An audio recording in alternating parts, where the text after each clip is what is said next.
I know that my task today is sort of to go over some of our business principles, the way that we thought about using business principles in what we do. And it's interesting to me that we've been praised for using business principles. It's true that I guess we do think more like a business than a traditional 501c3 nonprofit. I said that Kiva is just about 3 years old. Well, right as our beta round closed, our little seven business $3,000 beta round, I started my MBA at Stanford. Thank goodness I'm finished with that. It's been a busy 3 years. But so while Kiva was developing, I'm in business school every day in class saying, inventory, it's a nice concept. Let's try to apply those principles to what we're doing. So there are a lot of reasons why Kiva does, I think like a business. Additionally, our team, we have an amazing team. We're based in San Francisco, and a lot of our team have backgrounds in technology. They're ex-consultants, they're former bankers, and they've worked in other leading Silicon Valley companies. So we bring a lot of tech principles to our work too. But anyway, in the end, it's a tax code, not a religion.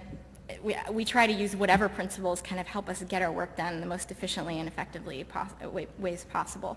So for me, what I'm about to kind of walk through, they're business principles, but really they're just, the private sector doesn't have the corner market on being smart about how to get things done, right? So whether any organization, corporation, government entity, nonprofit, social enterprise, whatever, for me, these are just the ways that we've been thoughtful and focused about executing our mission in the world and getting stuff done.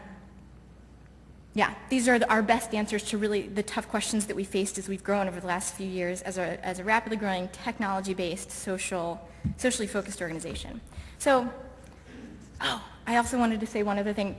We also just released a team lending feature. And this allows people to lend in groups. So you go on the site, you can join, your church group has maybe a lending team, or your company that you're a part of has a lending team, or your alma mater, or whatever it is. So when you make a loan, you can also kind of count that loan towards a team. And that's fun too, because you can kind of, there's a lot to say there. And if that's interesting during Q&A, I'll go more into detail. Okay, so here are some of the things that came to mind for me when I thought through, okay, what do we do that's, looking at what we do, what's a business principle there? First and foremost, I think we've been one thing that we've happened to do well is be very, very focused on our mission. We spent a year figuring out who we were and who we weren't, and how we fit into the whole big microfinance space. Our mission is to connect people through lending to alleviate poverty. Something I do love about private sector thinking is the ability to say no without apology, and I love that market forces sort of ensure that bad ideas just don't survive very long. And I think one thing that we have done well is to be able to say, this is who we are, this is who we're not. So we've been able to really prioritize and say yes to the things that fit in our mission and no to the things that don't. So for example, the point was not for us to amass as much money as possible and dump it into the sector as quickly as possible. That wasn't what we were about. We were about connecting individuals. It wasn't about building a big MFI network as quickly as possible. A lot of these things have happened incidentally, but it hasn't been our focus. And so along the way, for example, we've said no to some companies that have come to us, this is earlier on before team lending and other things, and have said, hey, we have $10 million in our CSR budget. We want to just put it through Kiva. And we would say, well, are there people behind that money? Are your employees going to have experiences choosing an entrepreneur and reading their stories, or you just want to pump this through the system? Because if it's the latter, we don't really want your money. We'd rather you give like 1,000 of it away to your employees in gift certificates and have them have a real experience interacting with entrepreneurs on our site. So that's one example. Another kind of value that's central to this is, we don't ever have representative data on the site. We have real data. It's a real person. It's not marketing material. We're not going to use this wonderful smiling entrepreneur, even though it's a really great picture, 100 times over and say lend to someone like, her name is Che. Lend to someone like Che. We're saying lend to this real person, and when her loan needs are met, there'll be another person that comes up. So not representative data. It's about this particular person, connecting them to this person or to this group of people, and we would lose everything that makes us unique if we lost sight of that. So that's knowing our mission. Second thing is building a great product. A lot of these are really basic e-commerce principles, but I hope it's helpful just to see how we've implemented them. I mean, when we started out, really it was I was in East Africa sharing these stories with my friends and family, and my friends and family are not wealthy individuals, so, my cousin, who's never left the state of Pennsylvania, maybe has $25, $50 to do something with.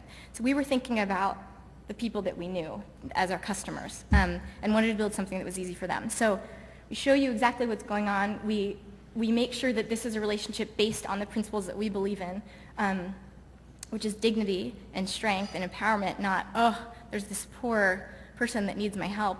No, this is a business partner. We want that value to be perpetuated. We try to make it, we made it really easy to get involved, and we make it easy to actually transact on the site too. We're lucky to have, as I said, a strong technology team. So some things here I'll just kind of click through and let you see. We make sure that we show you what's happening on the site so it's sticky and alive, and you want to come back and see what's changing all the time.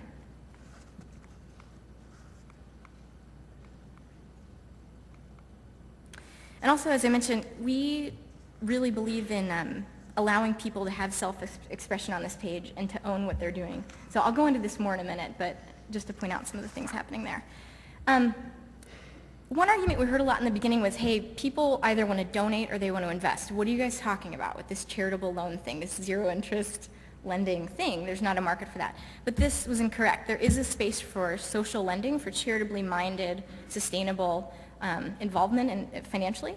And it's interesting because at $25, if you have $25, you can donate it and it all goes away. You can invest it and it comes back, maybe with some interest. If you lend it, it's something obviously in the middle.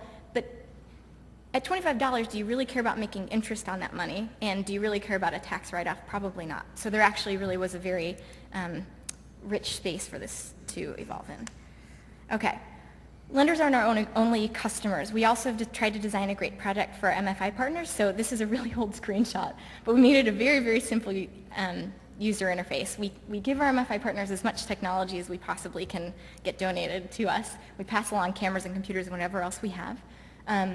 They're collecting the loan application data anyway, so we only ask for the basics there. And then we basically do a little bit of training on blogging so that we teach them how to kind of market themselves, showcase their work, showcase the individuals that they're serving, and kind of blog and give interesting updates to the lenders. And then what about entrepreneurs? We serve them too, albeit indirectly, and they're part of our community. Well, one vision that we have is, hey, wouldn't it be great if, as technology evolves so quickly, wouldn't it be great if every entrepreneur knew that their loan, of course they're getting money through the site, that's a benefit to them. And because it's zero interest debt capital to these MFIs, often interest rates can come down that they're charging, they can serve more people more quickly, a lot of great stuff happens. So there are indirect effects that are beneficial for the entrepreneurs, but also wouldn't it be great if every entrepreneur knew that this was money with intention and goodwill behind it, and there was a community of people out there in the world saying, we care about you, we're thinking about you, we're watching you and cheering you on, you matter to us, and we're not just thinking about ourselves and our own problems, we're thinking about you too.